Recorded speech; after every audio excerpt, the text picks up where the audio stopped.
अस्सलाम वालेकुम dear students. आज का हमारा जो टॉपिक है, जिस टॉपिक के ऊपर आज हम बात करेंगे वो basic structure of C language. सबसे पहले हम देख लेते हैं कि स्ट्रक्चर क्या होता है। स्ट्रक्चर एक ऐसा फॉर्मेट जिसकी मदद से हम सी का प्रोग्राम लिखते हैं, उसको हम नाम देते हैं स्ट्रक्चर का। कुछ ये पार्ट्स के ऊपर डिपेंडेंट होता है, जिनमें सबसे पहला पॉइंट प्री प्रोसेसर डायरेक्टिव का है, दूसरा मेन फंक्शन का है और आखिरी पॉइंट अपना सी स्टेटमेंट का है। तो सबसे पहले हम स्टार्ट करेंगे कि प्री प्रोसेसर डायरेक्टिव क्या होता है। प्री प्रोसेसर डायरेक्टिव एक्चुअल में आपकी इंस्ट्रक्शंस होती हैं जो आप कंपाइलर को देते हैं before the execution of actual program. Actual program की एग्जीक्यूशन से पहले जो इंस्ट्रक्शंस आप कंपाइलर को देते हैं उनको हम प्री प्रोसेसर डायरेक्टिव का नाम देते हैं। प्री प्रोसेसर डायरेक्टिव जो है, इसका दूसरा नेम अपने पास जो है वो कंपाइलर डायरेक्टिव है। Compiler directive. Pre processor directive का स्टार्टिंग सिंबल अपने पास हैश है। कभी भी हम सेमीकोलन को इस्तेमाल नहीं करेंगे at the end of pre processor directive. कभी भी हम सेमीकोलन का इस्तेमाल प्री प्रोसेसर के डायरेक्टिव के लास्ट के ऊपर नहीं करेंगे। ये दो कीवर्ड्स के साथ स्टार्ट होता है, जिनमें सबसे पहला जो है वो है अपना इंक्लूड प्री प्रोसेसर डायरेक्टिव और दूसरा है अपना डिफाइन प्री प्रोसेसर डायरेक्टिव। अब हम प्री प्रोसेसर का इस्तेमाल क्यों करते हैं? हम प्री प्रोसेसर को डायरेक्टिव को इस्तेमाल करते हैं हेडर फाइल्स को प्रोग्राम के अंदर इंक्लूड करने के लिए। हम प्री प्रोसेसर डायरेक्टिव का इस्तेमाल करते हैं। तो अब इंक्लूड क्या है और डिफाइन क्या है? इंक्लूड प्री प्रोसेसर डायरेक्टिव आपके प्रोग्राम को इस काबिल बनाता है कि आप लाइब्रेरी फाइल्स को एक्सेस कर सकें। अब क्वेश्चन ये पैदा होता है कि लाइब्रेरी फाइल्स कौन सी होती हैं? लाइब्रेरी फाइल्स एक्चुअल में आपकी हेडर फाइल्स होती हैं। हर लाइब्रेरी फाइल के अंदर बहुत ज़्यादा हेडर फाइल्स कंसिस्ट कर रही होती हैं। अब हेडर फाइल्स क्या होती हैं वो अभी हम डिस्कस करते हैं। तो इंक्लूड का अपने पास एक सिंटैक्स है जिसको मैं यहाँ पे राइट कर देता हूँ।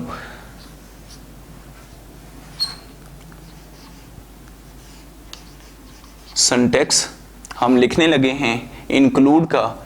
इसका सिंटैक्स स्टार्ट होता है hash include angle bracket start standard header file. Header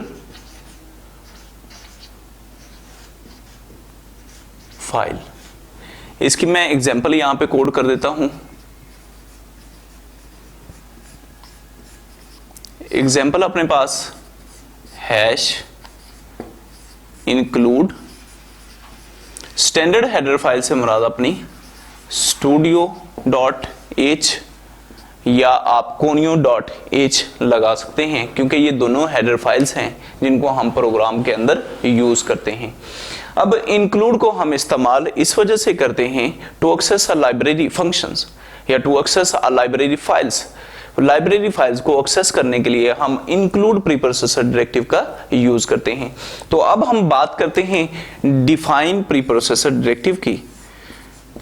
define pre processor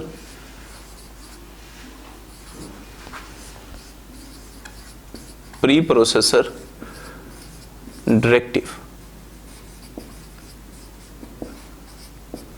तो डिफाइन प्री प्रोसेसर डायरेक्टिव जो है, ये भी इसको हम इस्तेमाल करते हैं कांस्टेंट को रिप्रेजेंट करने के लिए। इसका स्टार्टिंग सिंबल भी अपने पास हैश है। डिफाइन प्री प्रोसेसर डायरेक्टिव के लास्ट के ऊपर भी कभी हम सेमीकोलन का यूज नहीं करेंगे। डिफाइन प्री प्रोसेसर डायरेक्टिव का भी अपने पास एक सिंटैक्स है। वो सिंटैक्स क्या है? हैश डिफाइन आइडेंटिफायर, उसके बाद अपनी value. Hash define identifier value, ये अपना डिफाइन प्री प्रोसेसर डायरेक्टिव का सिंटैक्स है। तो इसकी एग्जांपल अगर हम यूं लिख लें, हैश डिफाइन आइडेंटिफायर लाइक अपने पास P1 है, इसकी वैल्यू अपने पास मैंने अपनी तरफ से दे दी है 3.14। ये डिफाइन की ये वैल्यू है जो मैंने जनरल दी है, आप यहाँ पे कोई और वैल्यू भी दे सकते हैं। तो डिफाइन को हम प्रोग्राम के किसी भी पार्ट के अंदर यूज कर सकते हैं। अभी हमने बात की थी डिफाइन की और प्री प्रोसेसर डायरेक्टिव की, तो अब हम बात करने जा रहे हैं हेडर फाइल्स के रिलेटेड। हेडर फाइल्स क्या होती हैं, यहाँ पे मैं राइट कर देता हूं।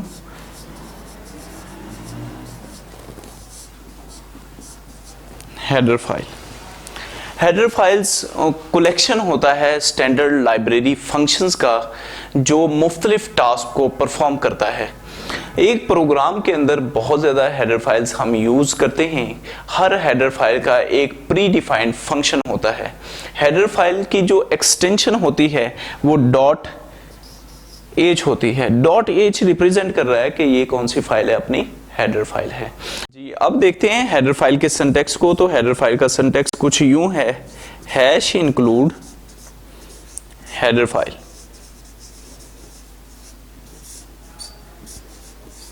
अब इसकी एग्जांपल को देख लेते हैं। सेम हैश इंक्लूड ऐसे ही एंगल ब्रैकेट को स्टार्ट करेंगे और हेडर फाइल की जगह पे आप studio.h भी लिख सकते हैं, आप conio.h भी लिख सकते हैं। यहां पे लिखते हैं studio.h होता है। ये इंपॉर्टेंट पॉइंट है, इसको आप अच्छे से देखें। मेन फंक्शन, मेन फंक्शन का भी अपने पास एक सिंटैक्स है। सिंटैक्स में आपको बता दूं, कलेक्शन ऑफ रूल्स होते हैं जिनको हम इस्तेमाल करते हैं प्रोग्राम को लिखने के लिए। तो यहां पे हम इसका सिंटैक्स देखते हैं।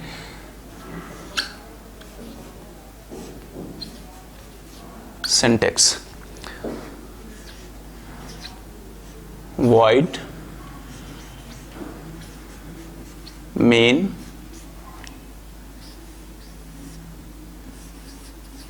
body of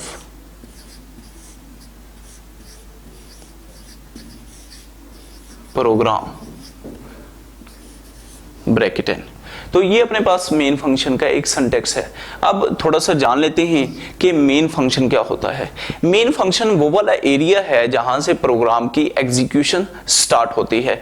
जैसे प्रोग्राम की एग्जीक्यूशन स्टार्ट होगी तो कंट्रोल डायरेक्टली मेन फंक्शन की बॉडी के अंदर मूव कर जाएगा। अगर आपके प्रोग्राम के अंदर ये मेन फंक्शन नहीं होगा तो आपका प्रोग्राम कंपाइल तो हो जाएगा बट एग्जीक्यूट नहीं होगा। तो इस वजह से आप void मेन फंक्शन को लाजमी लिखें। ये void जो है ये अपना एक कीवर्ड है। कीवर्ड जो होते हैं इनका प्री डिफाइंड मीनिंग होता है लैंग्वेज के अंदर। तो void अपना कीवर्ड है, यहाँ पे ये रिप्रेजेंट कर रहा है कि यहाँ पे रिटर्न जो अपने पास वैल्यू मिलेगी वो कोई नहीं है। यहां से मेन से एग्जीक्यूशन स्टार्ट होगी। ये वाली जो चीज है इनको पैरेंथेसिस का नाम देते हैं। इसके बाद इसको करली ब्रैकेट्स कहते हैं। करली ब्रैकेट स्टार्ट होगी, यहां पर जो भी प्रोग्राम होगा उसको हम यहां पर राइट करेंगे और जिस सीक्वेंस के साथ हम उसको लिखेंगे उसी सीक्वेंस के साथ अपना जो कंपाइलर होगा उसको एग्जीक्यूट करेगा। इसके बाद अपना लास्ट पॉइंट है सी स्टेटमेंट का। तो थर्ड पॉइंट सी स्टेटमेंट।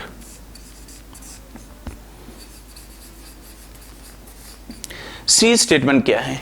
सी स्टेटमेंट एक्चुअल में अपनी इंस्ट्रक्शंस हैं जो हम कंप्यूटर को देते हैं स्पेसिफिक टास्क को परफॉर्म करने के लिए। इसके अंदर हम करली ब्रैकेट्स का इस्तेमाल करते हैं। ये अपने पास करली ब्रैकेट्स होती हैं, इसको हम ओपन करली ब्रेसेस का नाम देते हैं और इसको हम क्लोज करली ब्रैकेट्स का नाम देते हैं।